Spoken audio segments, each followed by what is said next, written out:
তোমার মতো সুন্দরী রূপসী বউ ঘরে থাকতে এমএলএ সাহেব কেন এত বড় অন্যায় কাজ করছে সেটাই আমি বুঝতে পারছি না। এগুলো সহ্য করা কঠিন ব্যাপার। এই দেশে মেয়ে সহ্য করতে পারবে না, শুধু তুমি ভালো মেয়ে বলে সহ্য করে আছো। আমি বুকে পাথর বেঁধে ওর সাথে সংসার করি ভাই। সেটা দেখেই বুঝতে পারছি তোমাকে। আমার এই ভাগ্যটাই খারাপ ভাই, না হলে আমার মতো সুন্দরী রূপসী ঘরে বউ থাকতে গিয়ে ফাটা কুকুর কাটা হলে মেয়ের পেছনে ঘুরে বেড়াই গেল। সবই আমার ভাগ্যের দোষ ভাই। সব ভাগ্যের দোষ বলে হবে? ভাতারকে টাইট করার রাস্তা আছে বৌদি। কি রাস্তা আছে ভাই একটু বলো তো? রাস্তা তো আছে, তুমি কি আমার কথা শুনবা? হ্যাঁ শুনবো, বলো। একটু আমার একটু ভুংবাং আংবাং বুঝিয়ে দি, যে পরে এই মালটাকে আমি আচ্ছা ধরা করবো। কি বলছো ভাই, বলো। দুম মেরে গেলে যে বলছি বইলে হাত ধরলে তার সোজা আঙুলে তার ঘি ওঠে না, ঘি বাই করতে গেলে কিন্তু আঙুলটাকে দেখাইতে হয়। তোমাকে কিন্তু আঙুলটাকে দেখাইতে হবে। আমি আঙুল দেখাবো, বলো কি করতে হবে? যেহেতু তোমাকে তো করতে হবে, না করে তার উপায় নাই, নাহলে তোমার এইসব ঘর বাড়ি সৌন্দর্য সংসার ভেসে যাবে বানের জলে। তুমি বলো ভাই, বলো, আমি সব করতে পারবো, বলো। কি বলবো ভাই, কিছুই তো বুঝতে পারছি না। রেমেলের বউকে লাগাই তো আমার খুব ইচ্ছা হচ্ছে, কি ভাই আংবাং বোঝানো যায় বলো ভাই, বলো। বলছি রে ভাই একটু ভাত দেবে ভাই, বলো। বলছি বৌদি, একটা সাধু আমাদের পাশের গ্রামে একটা আম বাগানের ভিতরে বসে বসে 12 বছর তপস্যা করছে। তা কি হবে তাহলে? আমি বলতে চাইছি ওই সাধুটাকে গিয়ে সব কথা বলবো, তোমার কথা, তোমার স্বামীর কথা। গিয়ে আমি সাধু বাবার কাছে একটু তাবিজ পড়া মাদুলি নেবো, আর সেই মাদুলি আর তাবিজ পড়া এনে তোমাকে দেবো। তারপরে সেই মাদুলি আর তাবিজ পড়া তুমি তোমার স্বামীর গায়ে ঠেকিয়ে দেবে, তাহলে তোমার স্বামী বশ হয়ে যাবে, তোমার কথাই শুনবে, তুমি যা বলবে তাই হবে। সেটা কি করে সম্ভব ভাই? সাধু বাবা 12 বছর তপস্যা করছে, এমনি অসম্ভবকে সম্ভব করাটাই হচ্ছে সাধু বাবার কাজ। তো সেইটাই করো ভাই, নাহলে আমার সুখের সংসারে দুঃখের আগুন লেগে যাবে ভাই। আমাকে মাদুলি আর তাবিজ পড়া এনে দাও ভাই। তাবিজ পড়া মাদুলি তোকে এনে দেবোই, তোকে লাগানোর জন্য। তো স্বামী বুধমারানি ভাই যা মাই দিয়েছে আমাকে, আমার এখনো গায়ে হাতে ব্যথা করছে। তুমি মাঝে মাঝে এমন চিন্তা করছো কেন বলো দেখি ভাই? কথা হচ্ছে বৌদি, মানুষ তো এই দুনিয়াতে উপকার করে না, উপকার করলে পরে আবার আছিলা বাস পুনরায় পরামকে ঢুকিয়ে দেয় মানুষে। সেই জন্য আমার একটু চিন্তা হচ্ছে, আমি যদি এত বড় একটা উপকার করবো, তুমি তোমার পরে যদি কাউকে বলে দাও তোমার স্বামীকে, তাহলে আমার তো কল্লাকে আলাদা করে দেবে তোমার স্বামী। সেটা কোনোদিনও নয়, আমার স্বামীকে আমি কোনোদিনও বলবো না। আর তাকে জব্দ করার লেগে আমি এইসব করছি, তাহলে ওর বলবো কিছু চিনি তাকে? সে আমাকে ছেড়ে অন্য ছুরির প্রেমে পড়েছে। আমার কি এটা সহ্য হচ্ছে? আমার মনে হচ্ছে গায়ের গোশ আমি গায়ে থেকে ছিঁড়ে ফেলে তাই মনে হচ্ছে। আর তুমি আমার সেই উপকারটা করতে এসেছো, আমার স্বামী কাকে ভালোবেসেছে সেটা বলতে এসে সেই মেয়েটার কাছ থেকে আমার স্বামীকে ছাড়িয়ে আমার কাছে আপন করে এনে দিতে এসেছো। আর আমি আবার কাউকে বলবো? ছি ভাই, আমি কাউকে বলবো না, তুমি যা করতে হয় তাই করো, কিন্তু আমার স্বামীকে এই মেয়েটার কাছ থেকে ছাড়িয়ে দাও ভাই। আমাকে লাইনে এসেছে, এবার কাপড় তুলি পটান করে ভরে দেবো রে। বলছি তাহলে শোনো। বলো। আমি এখন বাড়ি চললাম, ঠিক আছে? আর এই সমস্ত কথা কাউকে বলার দরকার নেই। কাল ভোর 4টার সময় আমি ঘুম থেকে উঠবো, যে সাধু বাবার কাছে চলে যাবো, আমি তাবিজ পড়া মাদুলি এনে তোমাকে দিয়ে দেবো, আর তোমাকে যা যা করতে বলো তুমি তাই তাই করবে, বুঝতে পেরেছো? ঠিক আছে ভাই, তুমি যা ভালো লাগবে তাই করো, তুমি তাবিজ পড়া মাদুলি এনে দাও, আর তুমি যা যা করতে বলবে আমি তাই তাই করবো। ঠিক আছে, তাহলে আমি এখন আসছি। একটু মিষ্টি খেয়ে যাও ভাই, এত বড় উপকার করতে এসেছো, একটা মিষ্টি যদি না খেয়ে চলে যাও খারাপ লাগবে না আমার? মিষ্টি তো আমি খাবো, মিষ্টির সাথে আমি ছানা পায়েসও খেয়ে নেবো, কিন্তু একটু কালটাকে হোক তারপরে। বেশ ঠিক আছে, তাহলে আমি চললাম। যাও, আবার আসবে।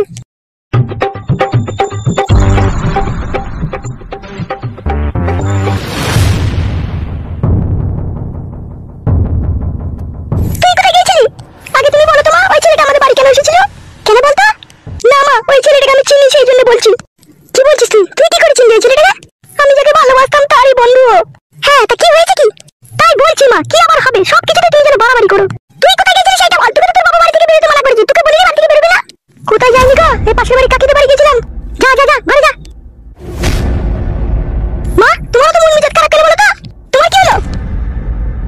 আমার আবার কি হবে? আমার যা হয়েছে হয়েছে, তোকে এত শুনতে হবে না, তুই যা। একটা কথা জিজ্ঞেস করলো আমার উপরে চটপট করছে। তোকে ঘরে যেতে বললাম, ঘরে যা তুই।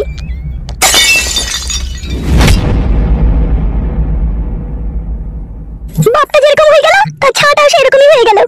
ছি ছি ছি ছি ছি, আর ভালো লাগে না এইসব।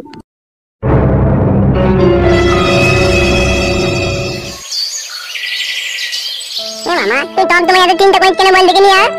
অনেক দুঃখে কষ্ট আছি বাপ, সেই জন্য চিন্তা করতে হয়। তোর বাপ পাতা খুব একটা বিয়ে করলো, আমাদেরকে আর দেখভাল করে, আমাদেরকে তার কথাই বলে না। সেই দুঃখ সেই কষ্টতেই থাকি বাপ, কি আর করবো বল? সবাই ভাগ্যের দোষ রে বাপ, না ওই ছুরিকে বিয়ে করবে, না আমার কপালে এত দুঃখ কষ্ট নেমে আসবে।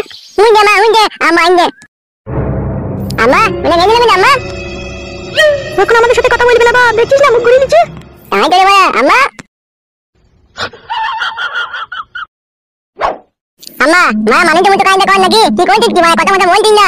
আমাকে তুই করে করা কে শিখাইছি কেবে তোকে? তোর ব্যবহারে ঠিক দিতে পারে আমি। আমার ব্যবহারে শিখছি না তোর মা তোকে শিখাই দিবে? বাল শিখাইছে মা, নিজে দুটো তিনটে করে বিয়ে করে আমাদের কথা ভুলে গিয়েছে, যেমন জয় মারেঙ্গে। শোন, তুই যতই আমার পেছনে আমাকে গলানোর চেষ্টা কর, কিন্তু তুই আমার মন পাবি না রে, তোমার মন ভেঙে দিয়েছিস। কে তোকে গলানোর চেষ্টা করছিস? ছেলেটাকে পাশে বসে নিয়ে কি শিখাচ্ছিলি তো? এমন কিন্তু নিকাইনি, আমি নিজে নিজেই বলনি। আরে বাজ পড়া সাথে কুকুর, তোর মাথায় শুকনো বাজ কেন পড়ে না? আমি কি ছেলেটাকে আমার মায়ের বাড়ি থেকে কোলে করে নিয়েছিলাম? তুই আমার উপরে রাগ করছিস? এই মাসুম ছেলেটা কি দোষ করলি রে? তুই মাসুম ছেলেটার উপরে রাগ করছিস? ওকে থাকা মানা করে দে, আমাকে আব্বা বলতে, আমি তার আব্বা হইতে চাই না বাড়া। না কোনো মাই দিনে দিবে তো আম্মা হইতে চাই না, মাকে কি গামাই দিবি কইছিস বেজো? এ সব তোর শিক্ষা রে, তোর শিক্ষা বলি এরকম কথা বলতে পারছো। মাল মাই ঠিক সব আমার নিজের শিক্ষাই গুনা। শুনবে বালচুদা কেলাচুদা আমাকে আব্বা বলে ডাকবি না বারবার মেরে ঘাড় ভেঙে দেবো তো তাইলে বালমুকুচুদা আব্বা মারাইছে অন্য জনে আব্বা বলগা বালমুক আমার অন্য জনে আব্বা বলবে পাপা বলবে না সেটা তুই নিজে রে তোর নিজে কেন আব্বা বলবে কারা আব্বা বানানো হতে পারছ না বাড়া পাপার বিটি করে রে তুই যদি তিন করে ঢেলে লাগাছিস তোর আব্বা হতে পারিস কাদা শুন পায়ে পায়ে ঝগড়া করি না ঠিক আছে আর মাথার ভিতরে আগুন জ্বালাই না বারবার নালে দুজনকে ঠাডা খেয়ে কোনে চেলিয়ে দেবো কোনে কি খেলা হয় আমি আম্মা না মনি তে নিয়ে দেবো ওই যখন চালাবে না বল কি হলো কি গো তুমি নিচে লাগলি কত কিছু লাগে তুই আবার কি কইতে এখানে ওদের সাথে কিসের জন্য কথা বলছিস তুমি ঘরে এসো নিয়ে যা সারা তলায় ভর গালি দিয়ে তুই তো ভরা লেগে আটকেছিস তুই ভর সতীন মাগি ভাই ভাতারি আমাদেরকে দেখলি জেলে পড়ে যাস না কি তুই সতীন লো তুই হারি সতীন তুই মুচি সতীন তুই ডুমডুকলে সতীন ডাগা আম্মা তোমার বউটা বড়া আমার মাকে সতীন বলতে মানা করো ইয়ার মানা করব তোর মাটা সতীন পাকা সতীন তোর মাটা তুই না সতীন বে গুণ মানা নিবে আমার মা খাবে লাইবা গুণ মানি ফাড়ামকে ছোড়া তুই ফাড়ামকে ছোড়া জানলে মাটা কিরকম মা যেরকম ছাড়াই তো সেরকম হবে ওই তো সব শিখাইছে ওনো ডেমন আমি শিখাই নিল ওর ভিতর জ্বলছে বলে বলছে আরে শোন তোর সাথে আমার কোনো সম্পর্ক নাই ঠিক আছে আমাকে ডেকে ডেকে ফাইল তোমার সাথে লাটালাটি ঝগড়া করবি না তোকে মানা করে দিলাম কে তুমি ডাকলো তোকে বলছিলে ঘরে পালিয়ে এসো তুমি ফাইলটার সাথে কথা বলে না ঘরে এসো বলছিলে তোমাকে আমি ইয়ার পরদিন থেকে আমাকে যদি কোনো কথা বলিস সেদিন দেখবি তোর অবস্থা কিরাসিন করে দেব চ ঘরে যা আম্মা আমি যেদিন বড় হব সেদিন তোকে বুঝিয়ে দেবো আমি কি জিনিস দেখবি থালা আমার মায়ের সাথে বিশ্বাসঘাত করা আর বেইমানি করা দিয়ে কি দাঁড়া তোকে আমি হারে বুঝিয়ে দেবো তোর হারে হলেন দিয়ে দেখবি ও একদিন খুদার মারে পড়বে ওকে বুঝাইতে হবে না ও নিজেই বুঝবে আম্মা থালা তোকে ভালো বাড়তে না ওই যে মেয়েটাকে নতুন মেয়েটাকে বিয়ে করিতে সেই মেয়েটাকে সাথে ভালো বাড়তে ভালো মন্দ নিয়ে কিনে খাওয়াইতে আমাদেরকে খাওয়াইতে না লাই মা খাবো না বাপ ও ফাটা খুব এটা কোনো জিনিস খাবো না বাপ ও ফাটা খুব এটা অনেক ভালো মন্দ জিনিস খেয়েছি বাপ আর খাবো না জানিন না আমি তোকে ভালো মন্দ জিনিস খাবো জানিন না হ্যাঁ হ্যালো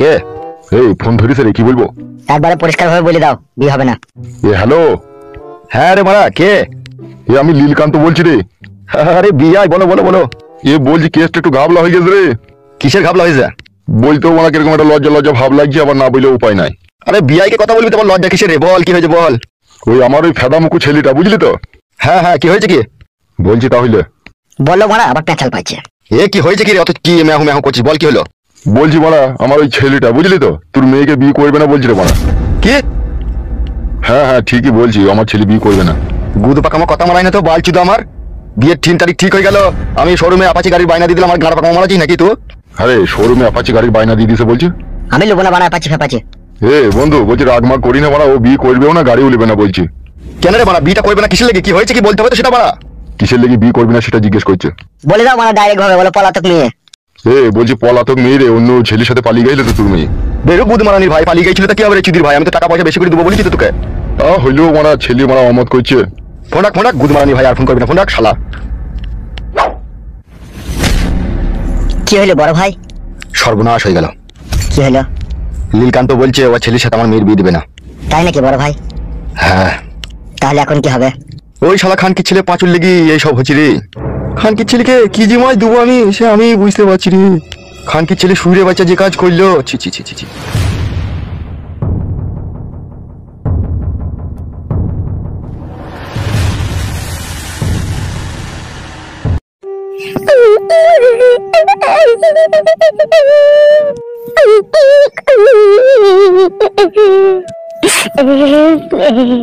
প্রীতি শিখাইয়া ভাসাইয়া গেলা ফিরা তো আর আইলা না বন্ধু ফিরা তো আর আইলা না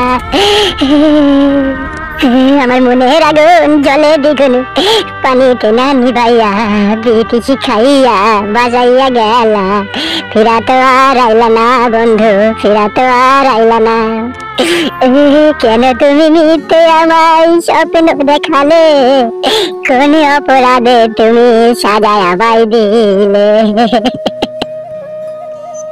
আর সহ্য করতে পারছি না বুকের ভিতরে কি নিদারুণ যন্ত্রণার পাহাড় তৈরি হইলে ভালোবাসতেছে হাসিনার আয়না ঘর আর আমার কাছে এই গোডাউন এক সমান রে বড়া ভালোবেসে কি মুসিবতে পড়লাম রে বাড়িতে আমার জন্য আমার মা বাবা অস্থির চিন্তায় পড়ে আছে আমি কি অন্যায় করলাম ওকে ভালোবেসে রে একটা মুচিদের মেয়েকে ভালোবাসে জীবনে সুখ পেতাম রে বড় লোকের মেয়ে দেখতে গিয়ে পয়সা দেখতে গিয়ে সারা তোমায় আজ পায়ে ঢুকে গেল রে জিন্দগিটা পুরো লাল হয়ে গেল রে কিরে মরা তোর তো ঘায়ের উপরে আবার বিষ ফোড়া হয়ে গেল তো কেন কি হয়েছে তোর ওই চুলবুলিটার বিয়ে ভেঙে গেছে রে মরা এমএলএ সাহেবের মেয়ের আবার এমএলএ সাহেবের মেয়ে মারছিস কেন তুই লাভ হারবে তুই যাকে ভালোবাসতিস সে ওই ভালোবেসেই তো গান মারানোর পথ আজ আমি দুনিয়ার আলো বাতাস দেখতে পেছি না এখন যে লেওড়া তুই কতদিন দেখতে পাবি না দুনিয়ার আলো বাতাস তারও কোনো হিসাব নাই কেন বাড়া এখনো কি বিয়ে ঠিক হয়নি নাকি? না বে লাউড়া চোদা, ঠিক হয়েছিল, ভেঙে গেছে আবার। এই বাড়া রে, যতদিন পর্যন্ত বিয়ে না হবে ততদিন তোকে এই গোডাউনেই থাকতে হবে। সে তো বাড়া বুঝতে পারছি, তার বিটার এমএলএ সাহেব তাড়াতাড়ি দিচ্ছে না কেন ওর মেয়ের? লাউড়া চোদা, গাড়ে হুড়কু দিছো এমএলএ সাহেবের মেয়ের, সেটা জানাজানি হয়ে গেছে গ্রামে, বুঝতে পারছো? ওই জন্য বিয়েটা ভেঙে গেল। এই বাড়া কি কাজ হচ্ছে? ছি, ছি, ছি, ছি। কি কাজ হয়েছে? এমএলএ সাহেব তোর উপর আর চড়ার হয়ে রেগে গেছে। তাই নাকি? হ্যালো চুদনা, তাহলে বাড়া এখন কি হবে? যতদিন না এমএলএ সাহেবের মেয়ের বিয়ে না হয় ততদিন ডাল সিদ্ধ আর রুটি খেয়ে এই গোডাউনে ভরা থাক। তোরা বাড়া ছেড়ে দেখেন আমাকে, তোরা পাড়ার ছেলে হয়ে আমার সাথে বেইমানি করছিস রে। আমার কিচ্ছু করার নাই রে ভাই, এমএলএ সাহেবের টাকাতে আমার পুরো সংসার চলে। আর তোকে যদি আমি এখান থেকে ছেড়ে দিই, এমএলএ সাহেব তো আমাকে পিটি মেরে দেবে, তার সাথে আমার সংসারটাকেও তাফনাশ করে দেবো। সেই জন্য তোর কষ্ট তুই সহ্য কর, আর এখানেই থাক ভাই, কিচ্ছু করার নাই।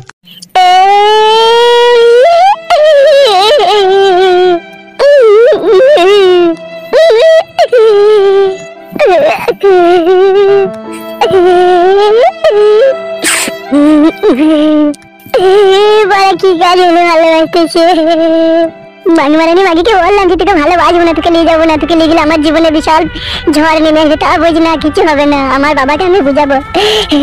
কানকে আজকে আমি গোডাউনে ভরা, আর কানকে বাড়িতে ভালো মন্দ খেচের খাচের এবারে শুয়েছে বানমারানি মাগি। ভগবান সহ্য করার মতো একটু বল শক্তি দাও ভগবান। এমনিতে এই বিরহ বিচ্ছেদ, তার উপরে আবার এই আয়না ঘরের যন্ত্রণা ভগবান। আর পারছি না ভগবান, বুকের ভিতরে কি যন্ত্রণা, মনে হচ্ছে সব জ্বলে পুড়ে গেছে। সহ্য করার মতো ক্ষমতা দাও ভগবান। রজনীকে ভালোবেসে কানতে হবে শেষে, বড় ভুল করেছি তোমায় ভালোবেসে। পৃথিবীতে মৃত্যুর পরে যদি আবার কোনোদিনও কখনো আমার জন্ম হয়, কোনো মেয়েকে আর ভালোবাসার চোখে দেখবো না, সব মেয়েকে বোনের চোখে দেখবো আমি, সব মেয়েকে। কুটমারানি ভাই এমএলএ ভাই কি সাজা দিলি রে, কঠিন সাজা দিলি রে। ভগবান এমএলএ সাহেবকে এরকম সাজা তুমি দিও। দু হাত তুলে তোমার কাছে বিচার চাইছি ভগবান, এমএলএ সাহেব যেন আমার মতো এরকম কঠিন সাজা পাক, কঠিন সাজা পাক। জীবনটা লালকাটে হয়ে গেল রে। এইভাবে হাত পা গুটিয়ে বাড়িতে বসে থাকলে হবে? ছেলেটার একটা খোঁজ খবর করো।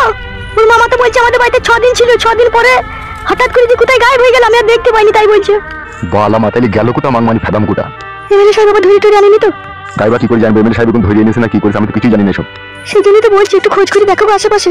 কোথা আশেপাশে খুঁজবো মারা ওকে? আর এমএলএ সাহেবকে গিয়েও যে আমি জিজ্ঞেস করবো সেই হিম্মত আমার নাই, ও যার আগে লোক, আমার ঘর থেকে কল্লা আলাদা করে দেবে। হ্যাঁ গো, তাইলে আমার ছেলেটার কি হবে বলো তো? সেটা তো আমারও চিন্তা হচ্ছে, তোমার ছেলে বলে তোমার কি মন খারাপ একা হচ্ছে? আমারও মন খারাপ হচ্ছে। আমার কাছে কথা হচ্ছে যে আমরা মা বাবা বেঁচে আছি, তোর আমরা দেখে শুনে ভালো জায়গায় বিয়ে দিয়ে দেবো, তোর এই আজে বাজে মেয়ের সাথে এরকম এমন একটা কাজ করে ফেলি না, কাউকে সমাজে কোনো কথা বলা গেছি না। কি রে বাঙ্কু, ছেলেটার কি কোনো খোঁজ খবর পেলি? না রে, ছেলেটার কোনো খোঁজ খবর পেলাম না রে। আমার মন বলছে লেওড়া এমএলএ সাহেব আমাদের পাঁচুকে গুম করে দিয়েছে। না না, এরকম কুলক্ষণী কথা বলি না রে। এমএলএ সাহেব লোক সুবিধা লয়, তুই জানিস না, বুঝলি তো? আমি জানি ওকে, আমি চিনি ওকে এরকম লোক। তাহলে এখন আমি কি করবো বল? তোর তো অনেক কিছুই করা উচিত, কিন্তু কিছুই তো করতে পারবি না। তুই যে পুলিশকে যে বলবি, পুলিশও তো এমএলএ সাহেবের হাতে। হ্যাঁ, সব বাড়া কিনে রেখে দিয়েছে জানিস। ছেলেটা যে বিচ্ছে আছে না মারা গেছে না কোথায় আছে, সে কোনোই খবর পাসনি তো? না রে মারা, কোনোই খোঁজ খবর পেয়েছি না আমি। শুধু ওর মামা বলছে এইখানে এসেছিল 6 দিন ছিল, 6 দিন পরে হঠাৎ করে সে গায়েব হয়ে গেল, তাকে আমরা দেখতে পাইনি। হঠাৎ করে গায়েব হয়ে গেছে? হঠাৎ করে গায়েব হয়ে যাওয়া মানে তো বিশাল ব্যাপার রে। ওই জন্যই তো তোর বৌদি মারা আবার টেনশন করছে, কাঁদছে। এখন তো কিন্তু আর কোনো লাভ হবে না, ওকে যেমন করে হোক খুঁজে বাই করতে হবে ছেলেটাকে। কি করে বাই করবো সেটাই তো বুঝতে পারছি না। আমার কাছে একটা কথা শুনবি কি? হ্যাঁ বল। বলছিল ওরা এমএলএ সাহেবের যেসব গোপন গোপন জায়গাগুলো আছে, গোডাউন গুনা, ওইগুলাতে একটু কান লাগিয়ে দেখ দেখে নি, কোনো জায়গায় তাকে বেঁধে ফেঁধে রেখেছে নাকি? কি বলছিস সেসব? তো এমএলএ সাহেব বেঁধেও রাখবে গোডাউনে? আমার তো মারা সেই রকমই মনে হচ্ছে।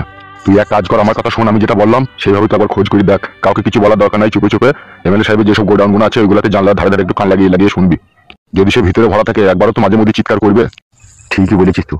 হ্যাঁ গো হ্যাঁ, বড় ভাই ঠিকই বলছে, তুমি আর বসে থেকো না, বাড়িতে যাও, তুমি একবার খোঁজ খবর নিয়ে দেখো, যাও। আমার আর মন মানছে না আমার ছেলের জন্য, তুমি একবার খোঁজ নিয়ে দেখো, যাও।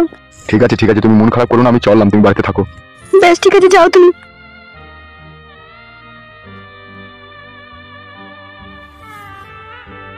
ভগবান আমার ছেলেটাকে যেন ভালোই ভালোই খুঁজে পাই। পাবে পাবে, অত মন খারাপ করো না। কিরকম কি হয়ে গেল বলো দেখিনি ভাই? শুকনো বিপদ করে বসে থাকলো গো। এখন যা যুগ পড়েছে বৌদি, সবারই ছেলে মেয়ে এখন ওই একই কাজ করছে, কেউ লুকিয়ে করছে কেউ দেখিয়ে করছে। ওসব টেনশন করার দরকার নাই, ঠিক খুঁজে পেয়ে যাবে। তোমার মুখের কথাই যেন সত্যি হয়।